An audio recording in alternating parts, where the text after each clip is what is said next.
அன்புள்ள ரிஷபராசி அன்பர்களே வணக்கம். இந்த வார ராசி பலன்.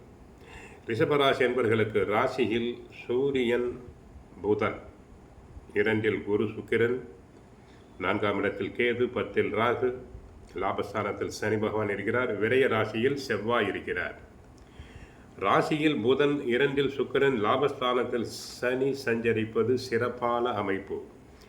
பல வரவுகள் தாராளமாக இருக்கும். உங்களுடைய தேவைகள் அனைத்தும் பூர்த்தியாகும். குடும்பத்தில் மகிழ்ச்சி தரக்கூடிய இனிய நிகழ்வுகள் நடக்கும். பெண்கள் மூலமாக அனுகூலமான பலன்களை அடையக்கூடிய நேரம் இது. ஒரு சிலருக்கு விரும்பிய இடங்களுக்கு இடமாற்றம் கிடைக்கும். நவீனகரமான பொருட்களை வாங்குவேன். சுக்கிரன் சாதகமாக இருப்பதால் நவீனகரமான பொருட்களை வாங்குவீர்கள். அதனால் அதிக செலவுகள் உண்டாகும். வியாபாரத்தில் தங்களுக்கு சந்தை சூழ்நிலை சிறப்பாக இருப்பதால் தொழில் ஆதாயங்கள் அதிகரிக்கும். உத்தியோக ரீதியாக நல்ல முன்னேற்றம். நன்றாக உழைப்பீர். மேல் அதிகாரிகளுடைய பாராட்டுதல்களை பெறுவீர்கள். பிறரால் முடிக்க முடியாத வேலைகளை தாங்கள் திறம்பட செய்வீர்கள். ஐடி சம்பந்தமான ஆட்களுக்கு பெரிய நிறுவனத்தில் இருந்து அழைப்புகள் வரலாம். அதனை மறுக்காமல் ஏற்றுக்கொள்ளுங்கள். தங்களது எதிர்கால வாழ்க்கைக்கு உபயோகமாக இருக்கும். வெளிநாடு செல்ல ஆசைப்படுபவர்கள் தாராளமாக செல்லலாம். அதனால் ஆதாயம் தங்களுக்கு உண்டு. பிள்ளைகள் வழியில் இருந்த மனக்கவலைகள் அனைத்தும் வரும் நாட்களில் மறைந்துவிடும்.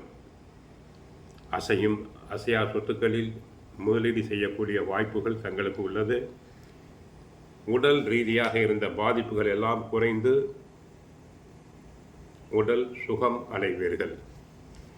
8க்கும் 9க்கும் உரிய சனி லாபஸ்தானத்தில் சஞ்சரிப்பது மிக சிறந்த நற்பலன். ராசிநாதன் சுக்கிரன் 2இல் இருப்பது பொருளாதார அபிவிருத்தி தங்களுக்கு உண்டு. வீட்டில் சுப காரிய நிகழ்ச்சிகள் நடைபெறும். உத்தியோகத்தில் உள்ளவர்களுக்கு எதிர்பார்த்த பதவி உயர்வு கிடைக்கலாம். குடும்பத்தில் நீண்ட நாள் தடைப்பட்டு வந்த சுபகாரியங்கள் அனைத்தும் நல்ல விதமாக நடைபெறும். தொழிலில் புதிய முதலீடுகள் வரத் தொடங்கும்.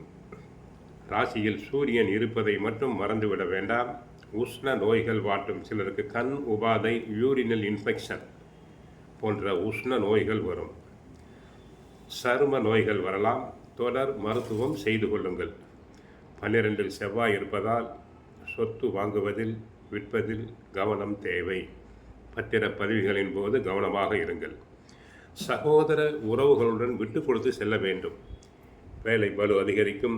உடலில் அசதி சோர்வு வந்து விலகும். கவனமாக இருங்கள். தினமும் பகவத்கீதை சுந்தரகாண்டம் பாராயணம் செய்யுங்கள். நன்மைகள் நடைபெறும். வாழ்க வளமுடன். மங்களம் உண்டாகட்டும். ஹரே கிருஷ்ணா, ஹரே கிருஷ்ணா.